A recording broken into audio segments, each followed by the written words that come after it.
segment is now presented by Dr. Pepper. We've had a lot of coaching hires. Speaking of drama going on, obviously in the CFP and also in coaching in general. Obviously, the biggest one was Lane Kiffin going down to LSU. It was very dramatic. A lot of chaos happening there. We also know that there was Florida, Auburn, Kentucky, Virginia Tech, and Michigan State, all among those who have hired new coaches. Which fan base do you think should be most excited about their new head coach? Spencer. Oh, Virginia Tech for sure. In my opinion, James Franklin, even the ACC, we go back to talk about it again, they need the brand exposure. They need to get bigger teams, better teams, and James Franklin's going to do a great job of getting guys in there for recruiting. Inner Sandman's going to be a different level. Oh, yeah. I've never even been there, so I'm hoping to get there for the first time ever while he's coaching and running out that tunnel. You know how he runs. So. Yeah, no, I'm with you on that because here's the thing, too, with Virginia Tech. This has been a program that really has not been itself for at least a decade. Yeah. I know they've had a couple of, bowl wins in there, yada, yada, but, there is a standard there at Virginia Tech that has not been met really since Frank Beamer left.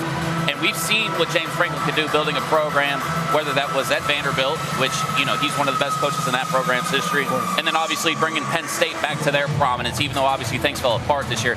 He's still a damn good football coach. He's the exact type of guy that if you are Virginia Tech and you want to get back to being who you're supposed to be, he's the guy. Absolutely. I'm going with South Florida and Brian Hartline. I love that South Florida went out and got a guy that has produced first round after first round after first round talent at the wide receiver position.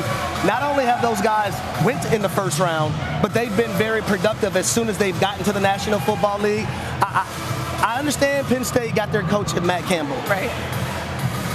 But it blew my mind that Penn State did not try to go get a guy like Brian Hartline, who's throttled them time and time again as a coach, was a phenomenal player in the Big Ten as well, and then he played in the National Football League. Yep. But I like South Florida in the position that they're sitting in, and a lot of those kids that don't go to Miami, Florida, and Florida State, guess where they're going to go now? Yeah. They're going to be going to South Florida with Brian Hartline because of what he's been able to do, having receivers and guys go to the National Football League and have success. Okay, let's talk specifically about the SEC. Which new head coach do you think will have the most success moving forward? Lane Kiffin for sure. LSU is just a pipeline for good athletes. Yeah. Obviously, you see them all over the NFL. And I just think that, the media and everyone's going to rally around them. You get that momentum going. It's gonna boost your team up as much as you want. So I'm going to go with LSU and Lane Kiffin. Yeah, I think that's obviously a great answer. I mean, LSU, anybody should be able to win at that job. But, it doesn't happen for everybody. Family. I'm going to go with John Summerall, though, at Florida. John, when he was the coach at Troy, we used to have a lot of Sun Belt games on our Thursday night package.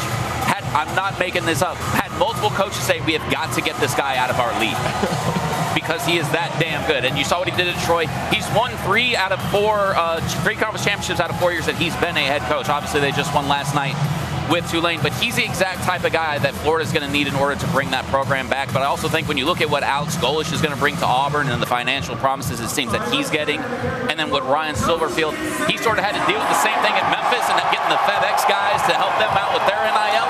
He was able to do that. He's going to have to try to get some of that Walmart money out there at Arkansas, get that off that basketball program. And I think he will also do a really good job as well. But if I had to pick one, that's not Lane, I'd pick John Summerall. Yeah, I'm going with Lane Kiffin and LSU. He doesn't even have to leave the state of Louisiana if he doesn't want to. That's true. Like you talk about players on top of players that have come out of that state and made their imprint on that university from a football standpoint. Like recruiting is going to be easy as well. Yeah. We know Lane when it comes to the transfer portal and the job that he was able to do at Ole Miss. I think it's going to be ×2 when he goes to LSU, or he might not need the transfer portal like he did at Ole Miss because of the recruiting standpoint. So I'm gonna go with Lane Kiffin.